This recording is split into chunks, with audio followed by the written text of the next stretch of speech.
जय हिंद दोस्तों। Study with slate में आपका स्वागत है। पिछली 2 कक्षाओं में हमने संविधान का जो क्रमिक इतिहास था उसके बारे में हमने पढ़ा था।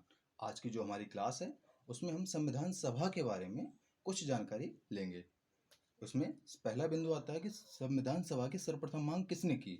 इसमें इसका है स्वराज पार्टी 1924 में जो बनी थी।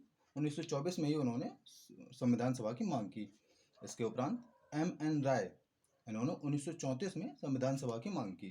इसके बाद भारतीय राष्ट्रीय कांग्रेस ने 1934 में इसकी मांग की, जिसकी पुष्टि 1936 में फैजपुर अधिवेशन में की गई।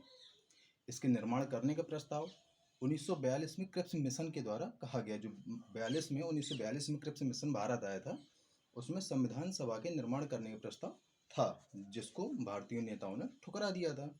इसके उपरांत 1946 में कैबिनेट मिशन योजना भारत आती है, जिसमें संविधान सभा की व्यवस्था होती है। इसका जो प्रतिनिधित्व था, इसका जो चुनाव होना था, वह प्रति 10 लाख व्यक्ति में एक प्रतिनिधि का चुनाव होना था। उसमें संविधान सभा की कुल सदस्य संख्या 389 पहले से ही फाइनल हो गई थी, जिसमें 296 सीटें ब्रिटिश भारत को और 93 सीटें देसी रियासतों को मिली थीं। उसमें 93 जो सीटें थी, उसमें देसी रियासतों के जो राजा होते थे उनको ही उनका सीधे नियुक्त करना था, उनमें चुनाव नहीं होना था। लेकिन जो 296 सीटें थी जो ब्रिटिश भारत को मिली थी, उसमें चुनाव होना था, जिसमें 292 सीटें का जो चुनाव होना था वो 11 गवर्नरों के प्रांतों से होना था, जैसे कि आज के समय पे राज्य होते हैं। और 4 के चुनाव आयुक्तों के प्रांत से होना था, जैसे हम आज की भाषा में केंद्र शासित प्रदेश कह सकते हैं।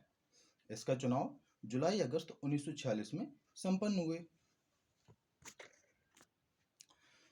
जब चुनाव संपन्न हुए तो उनका जो परिणाम आया, तो 296 सीटों पर ही परिणाम आना था, क्योंकि चुनाव उनमें ही हुए थे, जिसमें 208 सीटें कांग्रेस को मिली, 73 सीटें मुस्लिम लीग को मिली एवं 15 सीटें स्वतंत्र समूहों को मिली। जो छोटे छोटे समूह थे या फिर जो स्वतंत्र लोग जैसे खड़े हो गए थे, उनको इसमें जीत मिली।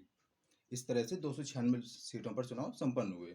20 नवंबर 1946 को वायसराय ने निर्वाचित प्रतिनिधियों को आमंत्रित किया कि अब आप लोग जीत गए हैं, आप लोग आइए, अपना संविधान सभा का गठन की व्यवस्था करिए।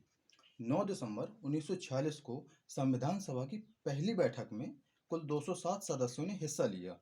इसकी अध्यक्षता डॉक्टर सच्चिदानंद सिन्हा ने की।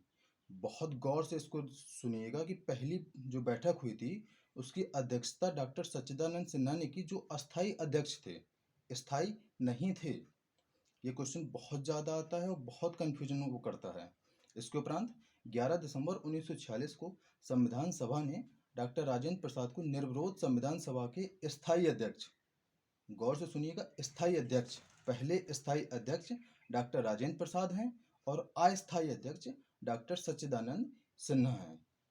13 दिसंबर 1946 को जवाहरलाल नेहरू ने संविधान सभा में उद्देश्य प्रस्ताव प्रस्तुत किया, जो कि 22 जनवरी 1947 को संविधान सभा द्वारा पारित किया गया। यही उद्देश्य प्रस्ताव आगे चलकर प्रस्तावना बनती है। जो संविधान की प्रस्तावना बनती है, वो यही उद्देश्य प्रस्ताव होता है। संविधान निर्माण में 2 वर्ष 11 माह 18 दिन लगे। जो हमारी संविधान सभा थी, उसको संविधान निर्माण में 2 वर्ष 11 माह 18 दिन लगे। आगे जो संविधान सभा के कुछ पहलू हैं वो अगली वीडियो में आपको मिलेंगे। धन्यवाद। Thank you.